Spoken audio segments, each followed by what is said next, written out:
Hello, everybody, and welcome to this episode of the AdviserTech Show. My name's Tessa Lee. I'm Managing Director of Moneyinfo, and today I am delighted to have our guest, Ruth Handcock, who is CEO of Octopus Money, joining me face-to-face in real life, which is extra nice as well. How are you doing, Ruth? Very well. Thanks for having me. Oh, you're very welcome. Great to have you on the AdviserTech Show. So to get us started, always start with a simple question, which is tell us a little bit about you.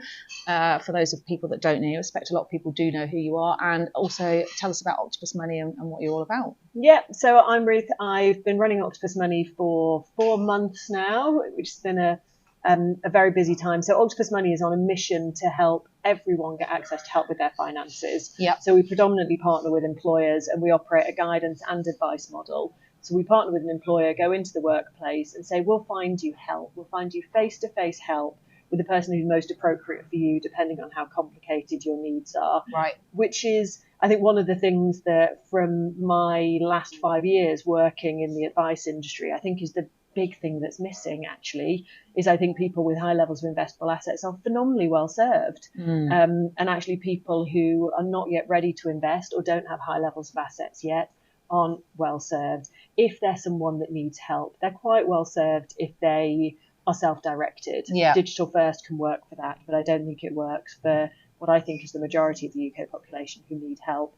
My background's quite varied, so I spent the last 5 years running Octopus Investments, which is the heart of the Octopus Group, and before that set up a challenger bank. So spent about 4 years in neobanking, in that kind of fintech heyday when everyone was trying to solve everything through pure digital scalable models. And before that, I've done all sorts. I worked in management consultancy. I've spent a year working in West Africa in international development. I worked for Tony Blair. I worked for a big FMCG. So a real mix. Yeah, brilliant. And it's interesting what you're doing with Octopus Money, because you're kind of bringing together the challenges of the advice gap and new ways for advice firms and planners to work, right? And it's not robo-advice. So tell me a little bit about how you kind of define that, because it is hybrid planning and advice, isn't it, really? That's exactly it. It's exactly it. So actually, I sort of learned this. It's interesting having jumped from banking into running Octopus Investments, where all of our customers were financial advisors. So I spent an awful lot of time with some brilliant planning firms. And it gave me an insight into, when I was sitting in banking, everyone was thinking, we can solve everything digitally. Most people are relatively self-directed, or they're more self-directed when it comes to transactional banking. But as soon as you get into thinking long-term, you know, no one gets out of bed in the morning wanting to write a long-term financial plan. It just doesn't happen. They just know they need to do something, right? They just know they need to save more or something, but I'm not sure what for. All of the models in that period were robo and built on the assumption that people would be self-directed enough to get to that front door. Yeah. And when they got to that front door and the first question they got was, how much do you want to invest? That they'd have a clue what the answer was. And I think what we've learned over the last 10 years is that's not true. So even if someone gets to the front door, when you ask them the question of how much do you want to invest, most people haven't got that far in their thinking. They don't know even how to approach that question. Then you jump over into financial planning and you realize that great planners have long-term, really engaged relationships with people, where people feel not only that they have a plan that works for them, but they feel like all of that stress of, I don't really get any of this, has gone.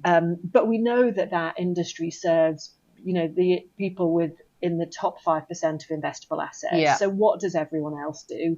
So to me, the answer for everyone else is hybrid. If you're very self-directed, I think you're well served actually by existing either execution-only platforms or robo platforms. Works brilliantly, very low cost, very scalable. I think if you're not self-directed and you're in the mass market, you're fairly poorly served. And that's how I think about the advice gap, and that's what we're trying to reduce. And I totally agree with that, because I've always said that it doesn't matter how much money you've got to invest, it's a lot of money to you. Absolutely. Right? Whether it's 20,000 or 20 million, at either end of the scale, all of us want someone to go, this is the right decision for you. This is what you should be doing. It's peace of mind that people pay for when they pay for an advisor or a planner, right? It's exactly it. And someone once described it to me as the kind of am I a Wally test, which is even those people who get to the end of a robo journey sometimes don't then press the invest. Button. Because they're like, oh, can someone just tell me that I'm doing the right thing? Because it feels like a big decision, as you say, because if you're investing, it's a decent proportion of your assets, however big that overall pot is. Yeah, absolutely. And I know you talk about financial coaching versus financial planning. Yeah. Explain a little bit about what the difference is there and how that works, because that's quite important in the employee market, right? That coaching element. It's really important. So probably the best way to describe it is, for me, coaching stops before product advice. So the regulated piece of financial advice is giving advice on which product is right for you. Coaching stops before that. So what coaching does is it gets you to a long-term money plan, is the way I would think about it, which, if you're a financial advisor, is your kind of cash flow model. But you say, so the right amount, given what we understand about you, you might think about putting this much in your pension each month, or you might think about keeping this much back as an emergency fund. What a coach will never do is say, and the Vanguard Life Strategies number 8 is the right product for you, because that's a regulated service.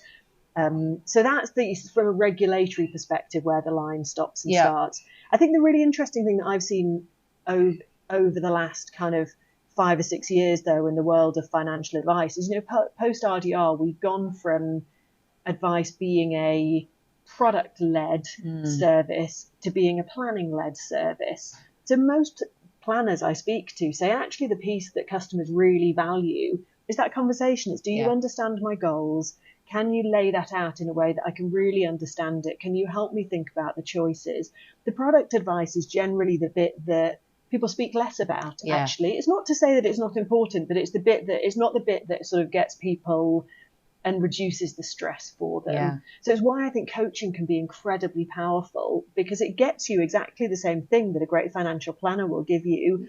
But if people then choose to invest, they will do it through, in Octopus Money, what from a regulatory perspective would be a robo journey. So a piece of software will help diagnose your risk appetite and your suitability and help get you to the right place. Mm-hmm. But critically, unlike most of the robos I see in the market, it gets you past that question of what's the right amount for me to invest, because you've already talked it through with someone. It's a much more emotional conversation then. It's exactly, with one of the planners we work with, we've worked with him for years. I remember him saying to me, when he sits down with a client, the first question he asks is, what do you want to do with the rest of your life? Yes, exactly. That's how he starts that conversation. And people are a little bit, I was expecting sums and money and, things that are a little bit I'm worried about already and I'm anxious about, but actually suddenly I'm thinking about the future and what I want to achieve and what it's not so much about the money anymore. It's about my life and where I want to get to. It is. And the fascinating thing when I go in and talk to employers is you realize that most employers, particularly running big organizations, are worried about diversity at their senior levels. They're worried about socioeconomic diversity. They're worried about productivity. A lot of that, when you dig into it, is people sitting worrying about their financial situation. So whether that's because they're worried about how they get through to the end of the month, or they're worried about how they pay for childcare, or they're worried about what happens when they retire.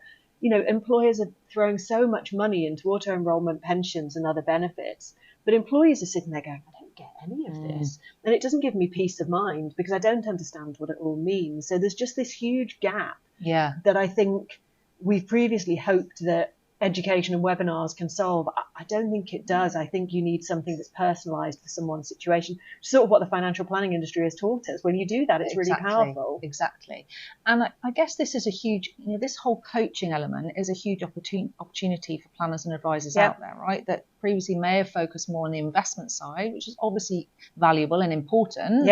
But that coaching side is where that opportunity for them to, I guess, expand those conversations whilst technology is doing the heavy lifting, right? Because I think a lot of advisors, planners get a bit nervous about new tech and hang on a minute, I don't want to be sat there with a laptop in front of my client.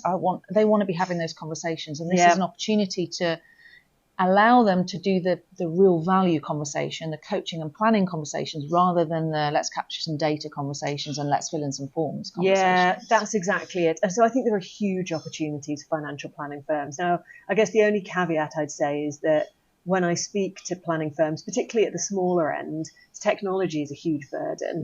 Because most people have gone to run financial planning firms because they're brilliant at engaging their customers, not because they're brilliant at running scalable, efficient organizations. It's not to say they can't do that, but it's not what they get out of bed being excited about normally. So actually technology adoption is a challenge already. So I wouldn't want to understate that. But actually I think certainly when I have conversations with planning firms, there's two ways that that we're really excited about working with them. The first one is, sometimes when I speak to people, they're like, I need a strategy for beneficiaries or children of my advised clients. They don't really fit into my model because they're too expensive for me to serve in my existing model. What can I say to my client? So that's a really interesting opportunity for us for partnership to say, actually, could we look after those customers, or could we at least, so you can say to your advised client, yeah, we can help your children too. I think that's really exciting. So you incubate them effectively while they're going through their life, say, hit university. And we have similar with the Moneyinfo platform. It's exactly that. It's get that relationship going with them now. Yeah. Because we know, we've all had the stats trotted out, about 60% of people will sack their parents' advisor when their wealth passes on. Well, totally. And the great wealth transfer and how much everyone's going to inherit over the coming years. So that's about getting them engaged now with simple stuff that, might help them with their everyday money or education or content or videos or what have you. Yeah. And then you just kind of bringing them into that relationship, getting them used to that advisor's brand, so that when the inevitable happens, or when they start to go through their own life stages, they get promoted, they get a better job, they start a family, then they become more interesting in terms of they're people that advisors want to or can profitably serve. Yeah. It's exactly it. And I think when you look at that great wealth transfer, it is a challenge for people to think, how do I navigate that? I think the other challenge that some of the firms I speak to have is they have everyone says, I can't hire brilliant advisors. We know that not enough people are entering the industry to meet the demand. So everyone always wants to hire the next advisor. And then when they look across their book, there's probably 20 or 30% of their book that they say, I can't go and say to those people that I've helped for years and years, I'm sorry, I'm not your advisor anymore. But actually, when they look across the book, those are the customers that aren't profitable for them, that don't really fit their existing model. We think there's a big opportunity there. So actually, for advisors to work with us on their smaller advised clients, who we can either advise if that's the right answer for the customer, or we can move into a coaching relationship that allows planning firms to focus their scarce resource actually on the cohorts that they think they can serve brilliantly. So that's the other way that I think advisors can think, how do I simplify my business actually and really focus on my core? And is that a partnership between you and that advice firm, or is it you effectively taking those clients on for... Yeah, so we could take those clients on for people. We could partner with people if they're going through a transaction. We could partner with a buyer to say, well, actually we'll find great homes for all of these clients, but these clients might go this way and these clients might go this way. Oh, that's really interesting. Because again, I think it's a big challenge that lots of firms have, particularly those advisors that are looking to exit. Is they'll get lots of questions from potential transition options saying, well, I kind of like this bit, but I'm not sure about this bit. There's a consumer duty angle for that as well, right? If you're not looking after those clients in the right way, if you're not meeting those 4 outcomes, you've got to do something about it now, haven't you? Because you're going to get scrutinised. And no planner wants to, if the time is right for them to retire, no one wants to walk away feeling as if they haven't done the best thing by their customers. That's absolutely true of everyone I've met across the industry. But that doesn't mean that it's the same answer is right for everyone. And that's one of the things that I see people grappling with. And you're right, because these are very personal relationships. A lot of advisors I speak to and planners I speak to, their clients are their friends. Yeah, absolutely. It's not just about, I'm investing your money here over in Vanguard or whatever. It's all about the relationship, and they socialise with they've got really tight relationships. So it's very hard when they're looking at that succession planning to find a home for those clients and know that it's the right place for them. They want to walk away with pride and say, I've done the best thing by every one of my customers. Yeah, that's really interesting. And just going back to the tech adoption thing, because it's something that we're really passionate about at Moneyinfo, and there is a real challenge, particularly with advisors and planners, for obvious reasons. They have been perhaps a bit stung by tech in the past. There's this whole, I've got this system, I'm only using 10% of it. There is my clients won't use technology, which I say all the time, sorry advisors that are listening, but it's generally advisors won't use technology. But I get why, because this is what they want to be doing. They don't want to be barriers to that conversation. How are you approaching that challenge at Octopus Money and Seckle as well? Because that's the real thing, that's get them bought in and engage with it, and it will fly, won't it? And that impacts on client adoption as well. It does. So, I mean, Seckle is really leading the way in this, in my view, in that it we try and strike a balance between giving power back to the advisor to own their customer, which is what they, what they feel as if they do. They own that relationship. So by being your own platform, it allows you to make sure that actually the product you're delivering to customers is exactly what your customers need. Yeah. But we're equally very well aware that for some firms, they will think, okay, I get tech. I've got people in my firm that get tech. I feel really confident doing this. And for others, they won't. So we do an awful lot of hand-holding, education, support to make sure that when people are going through that tech journey, they're making the right choices. They're not just thinking about their platform. They're thinking about the tech that sits around that, so that, you come across some firms where you'll speak to someone in an operational role and they say, oh, well, I'd probably rekey things between 5 systems. We should not, as humans now, with the technology progress we've made, be rekeying things between 5 systems. Yeah. And the really fascinating thing I find in the process of implementing Settle in our business is what I'm going to be able to do is switch a customer between a coach relationship and an advised relationship, clearly with their consent and with them understanding exactly what's happening, but keep them on the same platform. Yes. Which is one of the things that I think our industry so often fails at, is you go into this relationship and you're stuck with it, because otherwise I'm going to have to take you off here and put you on over here, and that's really complicated. I don't think customers will need the same level of support at every point in their life. No, and I don't necessarily think they want it either. No. They don't want, a weekly phone call with an advisor. They want regular engagement, but that's where technology can keep that relationship ticking along, can't it, until you get to the next review point or life change that needs the planner involved. It's exactly, and probably one of the differences in Octopus Money between our tech and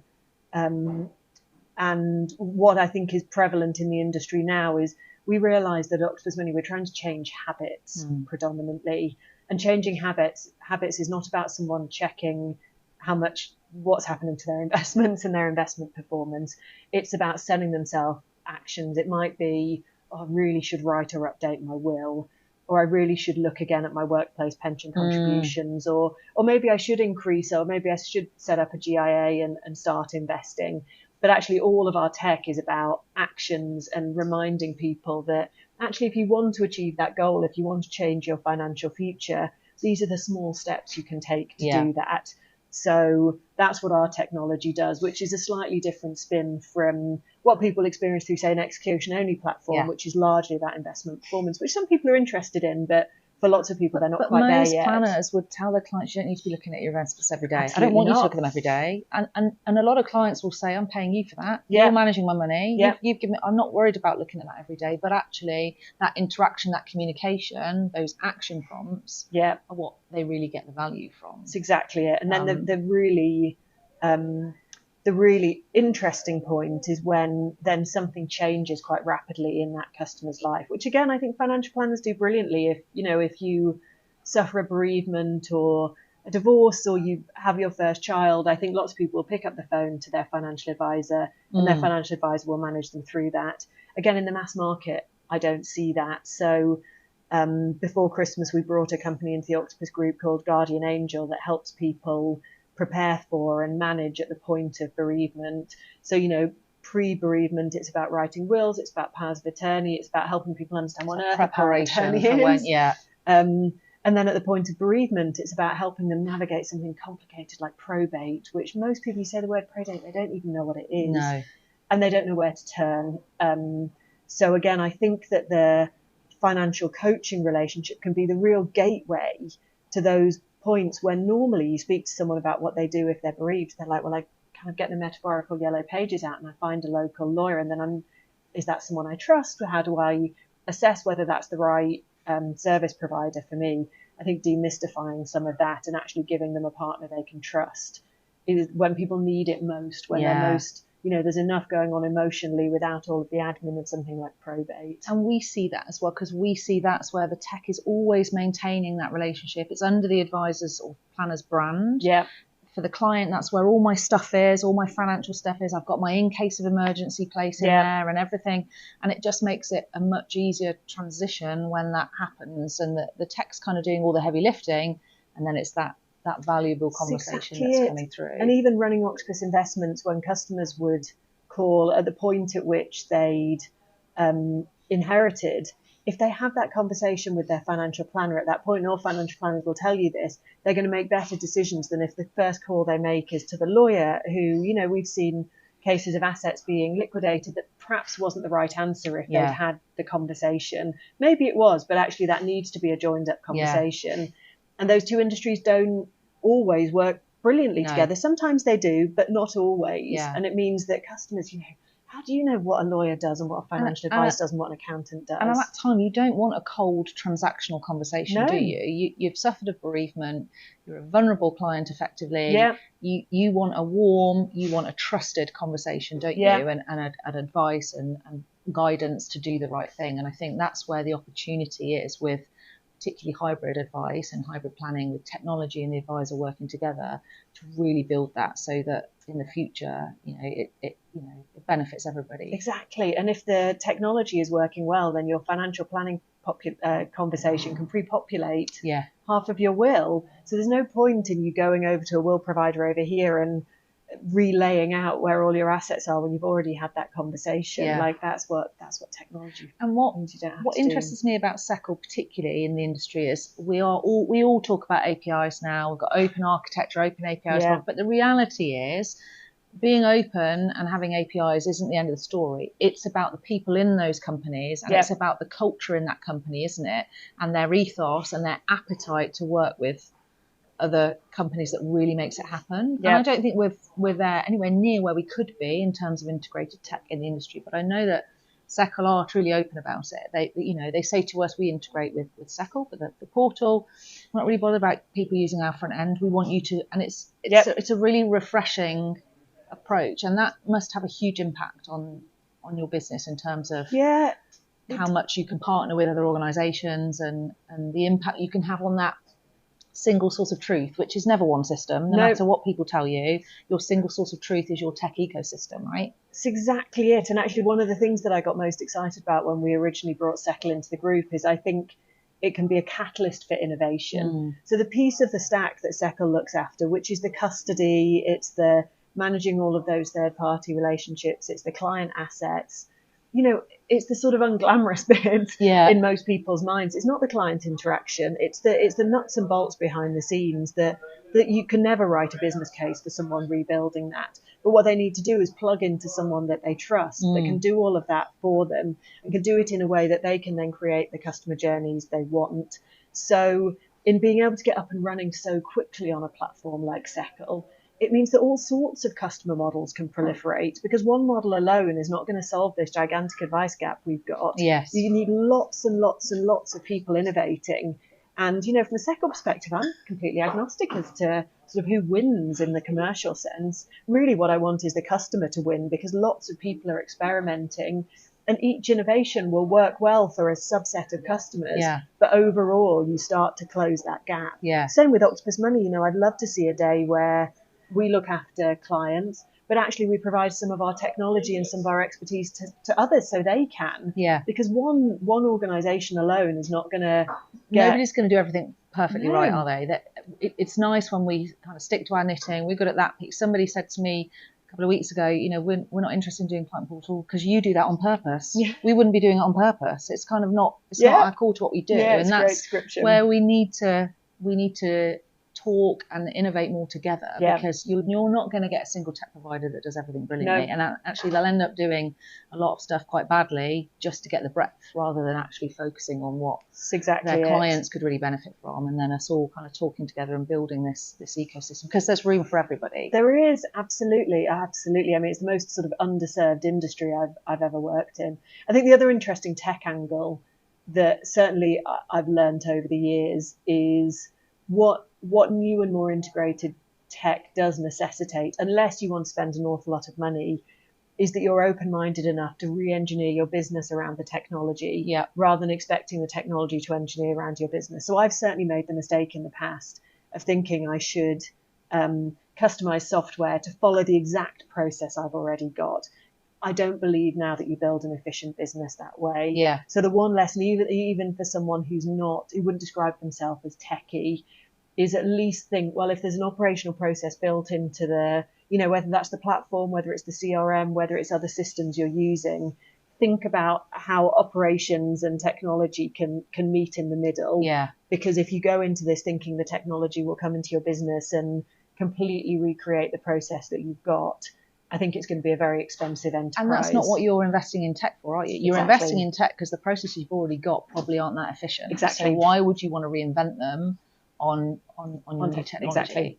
And also we see a lot, we're going to get this piece done first, and then we're going to do this piece, and then we're going to look at it across, because actually this piece of technology over here could inform what you're going to do back here. So think about, we try to say, pick off some three big things that you want to do, just 3, and work on those across the piece. And then you'll learn, you'll understand the technologies and the processes that you're working with, and then you'll get those ideas and you think, actually, we should be changing that because now we've got this piece here. That's exactly it. And, you know, technology is not that different from money. When you first start talking about it, you're like, what are all these words people are using?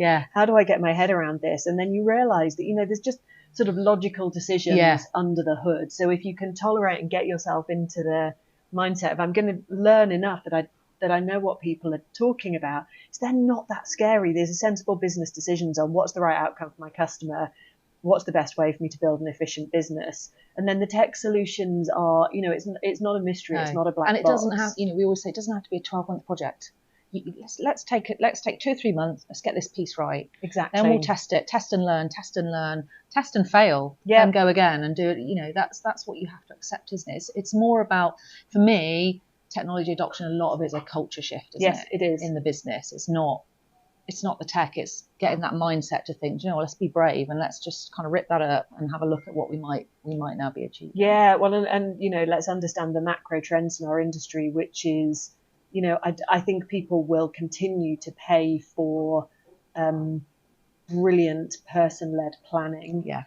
But I think people will become increasingly less tolerant of paying for expensive operational processes because they will realise they don't need to. So I think it's that part of the fee structure that will continue to come under pressure. So either you're ahead of that and you're reducing your cost to serve so that you can reduce your price, or you're going to be squeezed. Yeah. Because I think that is coming over time. Especially as now with Consumer Duty, you have to demonstrate value. Absolutely. You've got to be able to have demonstrable, measurable value that you're delivering to your clients. So it's going to come under more and more pressure. Yeah, and rekeying between systems does not add a lot of customer value. No, not really. Not really. I think we're heading towards the end of our times. I don't know how long we've been naturally, to be honest, but we're coming towards the end of time. So before we finish, for planning firms that are out there, they're really interested in what you're doing. How can they find out more? What can you know, how can they get involved and what do they do next if they're thinking that sounds brilliant, I want to... Yeah, so they should reach out to me, find me on LinkedIn, contact me directly. I'd love to speak to anyone, either who's thinking, what's the right strategy for my smaller clients? Is coaching something that I should think about for my firm? I'm always happy to have a conversation to explain what we do, and then people can decide whether it's right for their firm, whether it's in partnership with us or not. Because as we said, there is such a big gap here that actually the more people interested in thinking, how do I serve the mass market, which is how I think about it. Coaching is part of the solution, but I wouldn't necessarily describe us as a coaching business. We're a business that is trying to offer financial help to everyone. Yeah.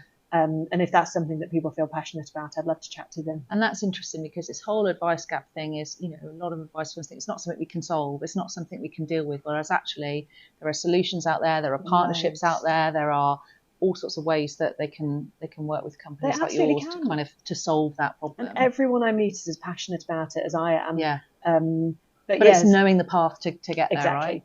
That's exactly it. Brilliant. Thank you so much, Ruth. It's been an absolute delight to talk to you in real life today. I'm very excited. It's my first on the road podcast on location. So here at Octopus Money. So thank you so much for coming on the podcast. I'm sure it's been really insightful for our listeners. So hopefully we'll catch up again soon. Thank you very much. Thank you.